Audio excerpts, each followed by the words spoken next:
Golda Meir was the fourth Prime Minister of Israel from 1969 to 1974. For Israelis, she was the Iron Lady, a matriarch figure. She was one of the key figures in the formation and establishment of the modern state of Israel. But for the Palestinians, she was a monster, mother of Israeli racism, a war criminal, a Zionist settler who schemed to steal Arab lands. Take a listen.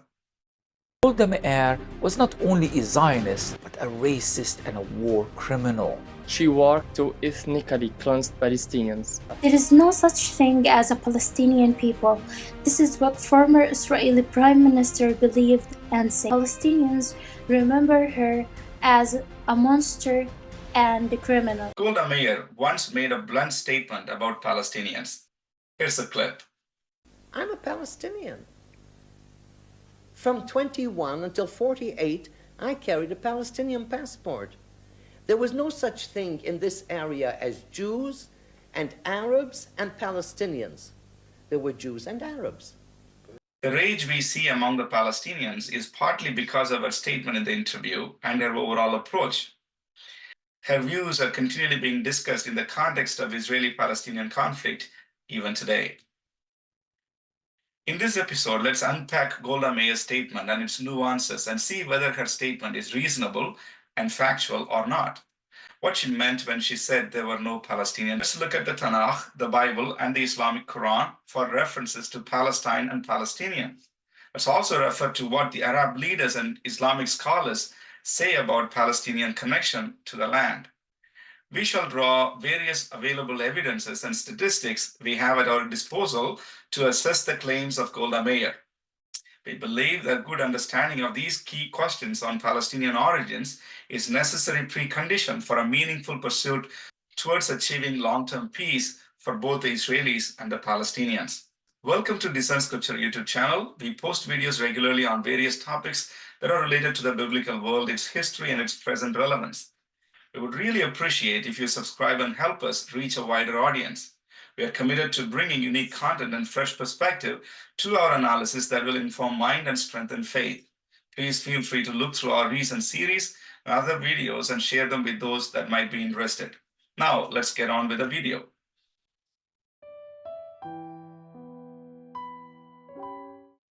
There were no such thing as Palestinians. When was there an independent Palestinian people with a Palestinian state? It was either southern Syria before the First World War, and then it was Palestine, including Jordan. It was not as though there was a Palestinian people in Palestine considering itself as a Palestinian people, and we came and threw them out and took their country away from them. They did not exist. Golda Meir's statement reflects a candid perspective on the historical and geopolitical context of Israeli-Palestinian conflict. Let's trace the logic behind her statement briefly here. First, what was Palestine? The geography of Mandate Palestine. Golda Meir asked, what was Palestine during the Mandate years? She wanted people to remember something that had already forgotten or sidelined. She pointed out the borders of the Mandate Palestine stretched from the Mediterranean Sea to the Iraqian borders. What difference is there between Arabs who were on this side of the Jordan and the other side of the Jordan? Arabs in the East Bank and the west of the border of the West Bank. I mean, when were Palestinians born? What was all this area before the First World War? When Britain got the mandate over Palestine, what was Palestine then? Palestine was then the area between the Mediterranean and the Iraqian border. You say there's no such thing as a East Palestinian? and West Bank, no. East and West Bank was Palestine. And that is absolutely true. Most people today think that Palestine only exists where Israel is now. They chant this anti-Semitic slogan, from the river to the sea, Palestine will be free. They limit Palestine to the region between the river to the sea. What they don't want to discuss is that the British Mandate Palestine covered a much larger area, the region between the Mediterranean Sea to up to the borders of Iraq. Most of the British Mandate Palestine was already sliced up and given to the Arabs and was turned into the Hashemite kingdom of Jordan. Let's look at the second point. Who were the Palestinian people? To answer this question, Golda Meir highlights 2 points. One is that she herself was a Palestinian, and the other is that there were no such thing as the Palestinians. In the first scenario, during the Mandate Palestine years, Jews, Arabs, and every other ethnic religious minorities were generally considered as the Palestinians, people who live in that region. In that sense, Golda said that she was a Palestinian. She had a Palestinian passport. During those years, Palestinian was not a title that was reserved for a particular ethnic group that excluded the Jews. On the other hand, Golda Meir pointed out that during the Mandate Palestine years, the political discourse centered around the establishment of the Jewish state and an Arab state. No one discussed about a third group, like a Palestinian state or about a Palestinian people at that time. If you look through the United Nations discussions from 1947, there is no mention of Palestinians or a state of Palestine. The United Nations Special Committee had advocated separate Jewish and Arab states as the uneasy compromise. The Jewish state will include the ports of Haifa and Tel Aviv and the whole of the Negev Valley. The Arab will occupy the fertile eastern part. Jerusalem will come under United Nations trusteeship. The discussions made repeated references to the Jews and to the Arabs and their political interests and goals in that region. In that sense, Golda's observation is absolutely correct. There were no such thing as Jews, Arabs, and Palestinians. There were only Jews and Arabs. Golda Meir argued that Palestinians were an invented identity, particularly after Jordan lost the West Bank region to Israel. The Arabs who were living in that area west of Jordan were called as Palestinians. So Golda raised this question: of all the Palestinian people who live in Jordan, why have the Palestinians in the West Bank become more Palestinian since the 5th of June, 1967 than they were before? I don't say there are no Palestinians, but I say there is no such thing as a distinct Palestinian people of all the Palestinians who live in Jordan. Why have the Palestinians in the West Bank become more Palestinians since the 5th of June 1967 than they were before? Why didn't they set up a Palestinian country in addition to Jordan? She's got a point. By this statement, Golda Meir deconstructed the false claim of Palestinians as distinct people that existed through history. Now let's turn our attention to the sacred scriptures of the three Abrahamic faiths, whether they make any references to the distinct Palestinian people or Palestinian identity since the ancient times. Do the religious texts of Abrahamic faiths refer to the Palestinians? First, let's look at the Jewish scripture, the Tanakh, the Mishnah, and the Talmud. The core Jewish scripture was Tanakh, which contains the law, the prophets, and the writings. Its final compilation was complete during the 4th or 3rd century BC. Mishnah, which is the compilation of oral traditions and was codified in the 82nd century. The Talmuds contain the discussion on Jewish law, customs, ethics, and traditions. They were compiled in 84th to 5th century. Do these texts make any references to the word Palestine or Palestinian? The short answer is no. The Tanakh does not use the term Palestine or Palestinian as a specific designation for a geographic region or a distinct ethnic people. The Mishnah doesn't use the term Palestine, but it refers to different cities and regions within the land of Israel. The Mishnah often discusses matters related to the temple in Jerusalem, agricultural laws, and other topics that are tied to the geography of the region, but doesn't refer to Palestine or Palestinian, not even once.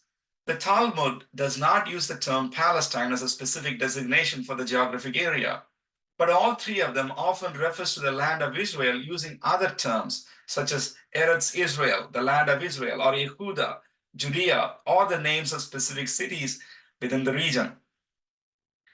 The absence of the term Palestine in the Tanakh, Mishnah, or Talmud is not surprising.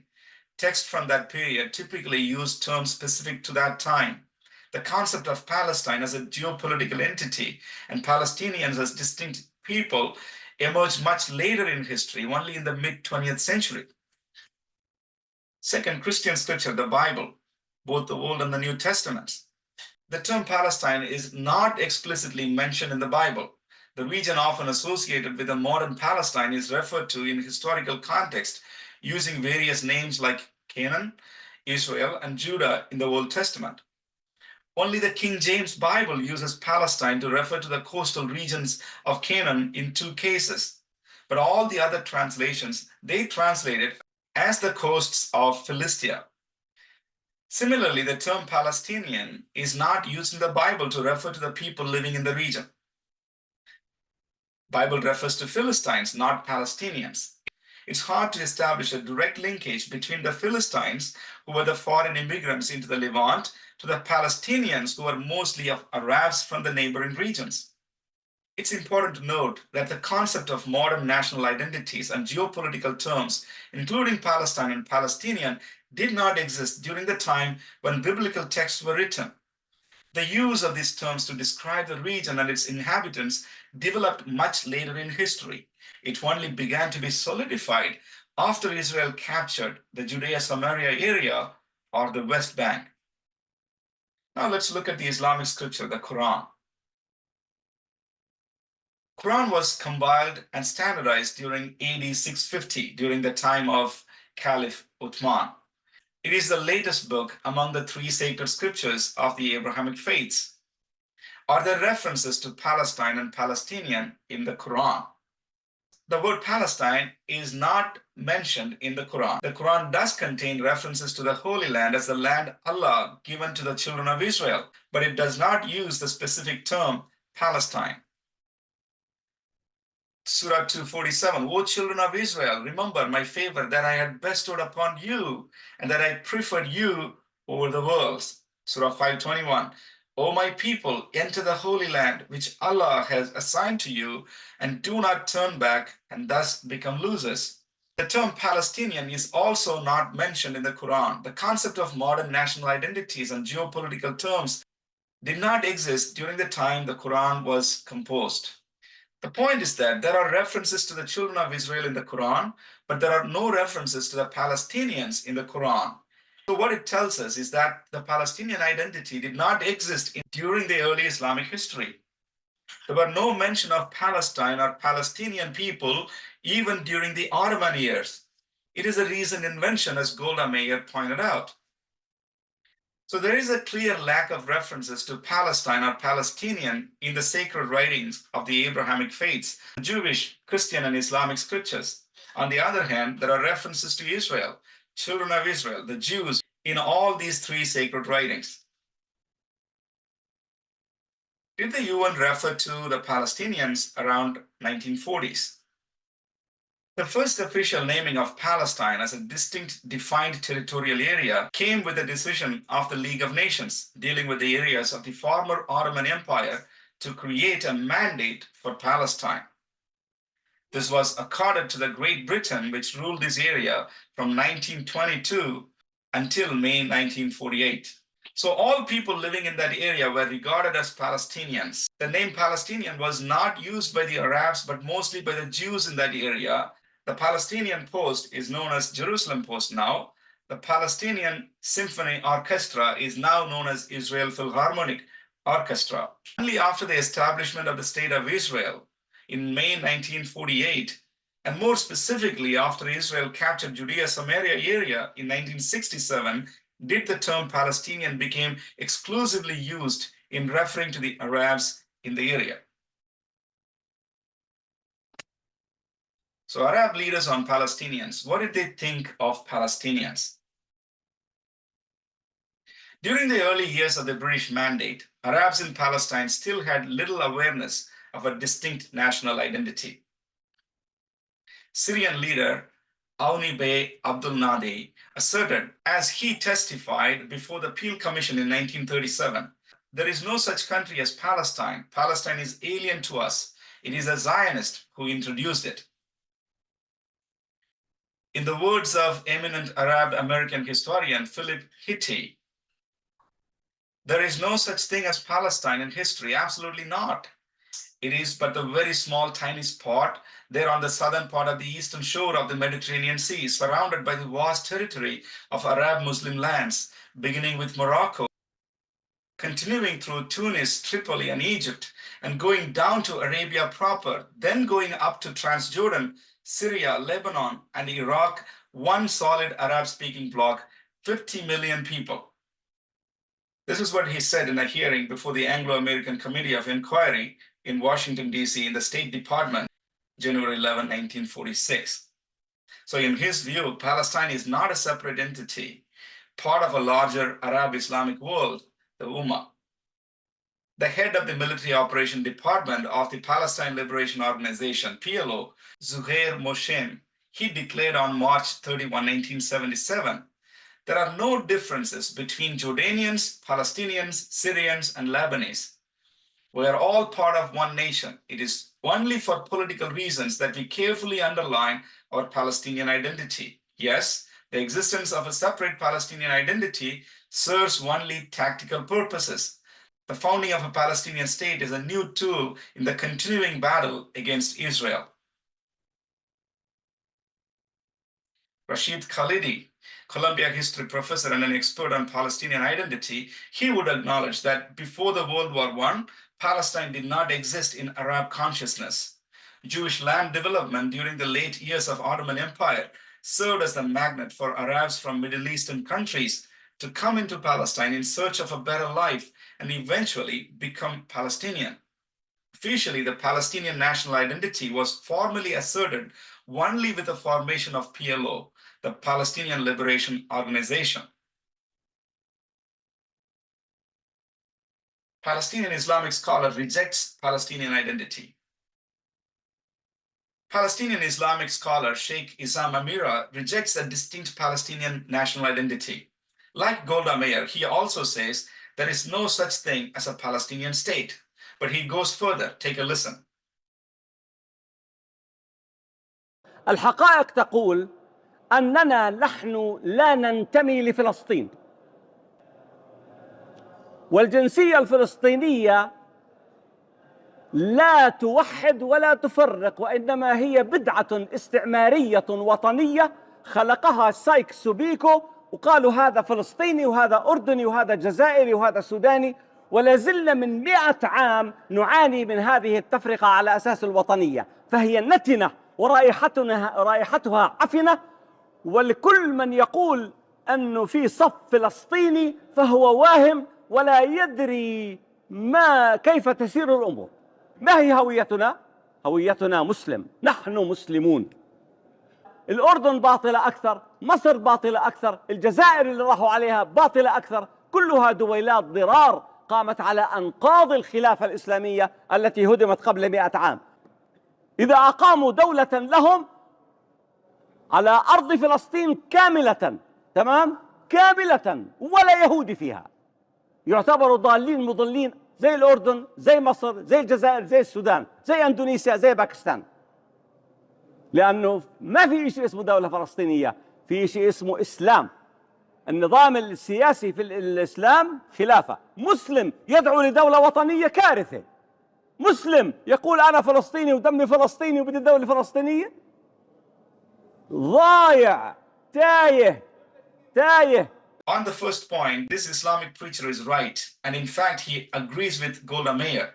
As we heard, he argues that there is one Arab Islamic identity. For him, any kind of nationalism is heresy. All other national identities are arbitrary and the Western ploy to break down the larger Islamic coalition. He still lives in his medieval fantasy world and projects it into his audience. Palestinian and Israel Jewish, a Google engram graph. The Google engram viewer is an online search engine that charts the frequencies of any set of search strings using yearly counts of engrams found in printed sources published between 1500s to 2019. Now let's quickly go over these terms and their historical use. Palestinian state and Palestinian people. Also, we can see Jew and Israel in these graphs. Here is a search result for Palestinian people and Palestinian state.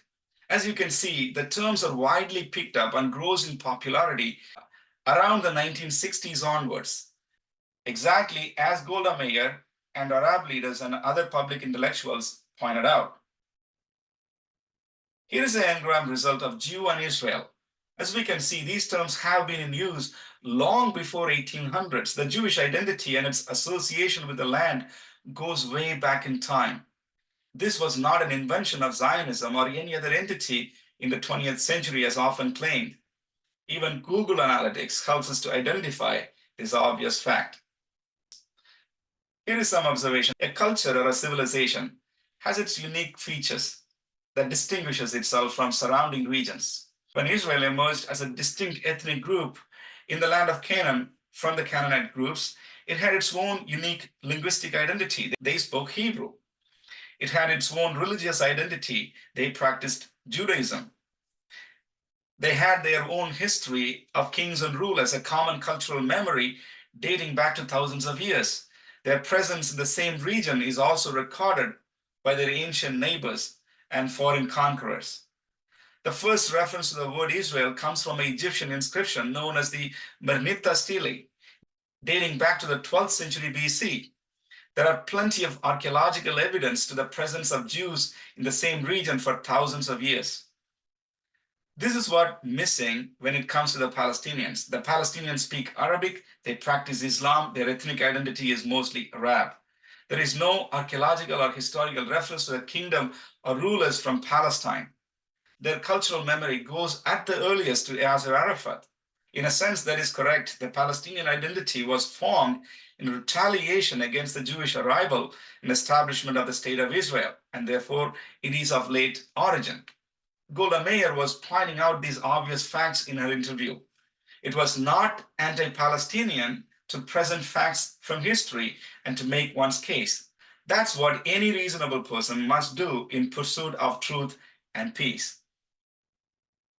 Here is my closing reflection. Was Golda Meir right? Robert Spencer, the director of the Jihad Watch, a well-known author and a public intellectual, came up with an insightful book on the Palestinian crisis in 2019.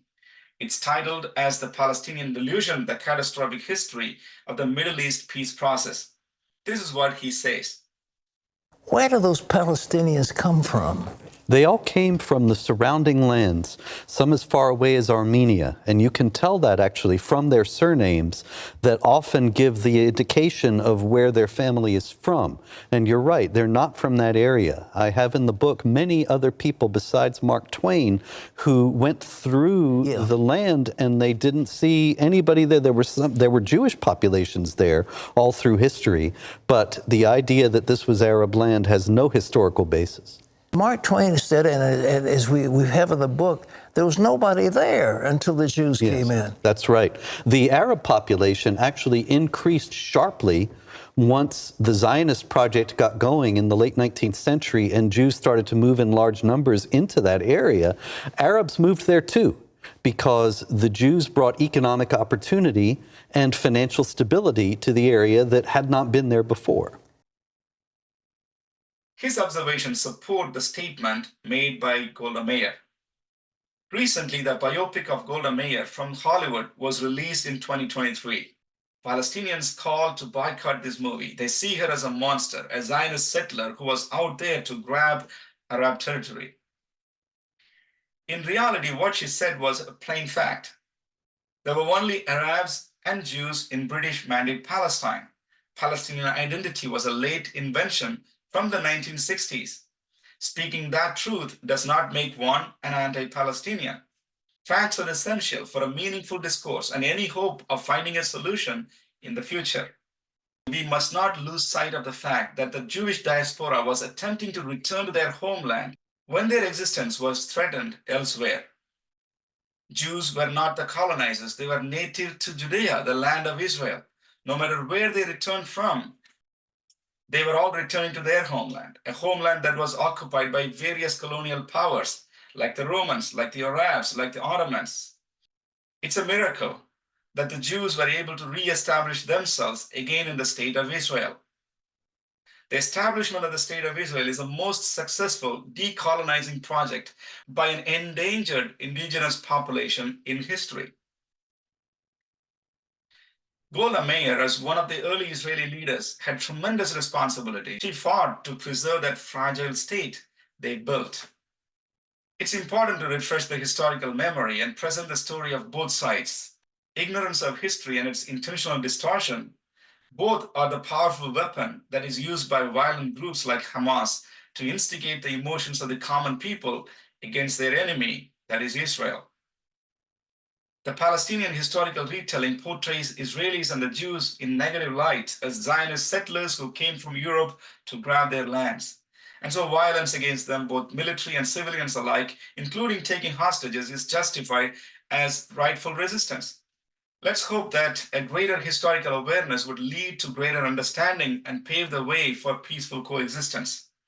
Let's continue to pray for the end of suffering of all innocents on both sides, for the peace of God and healing to sweep over the land.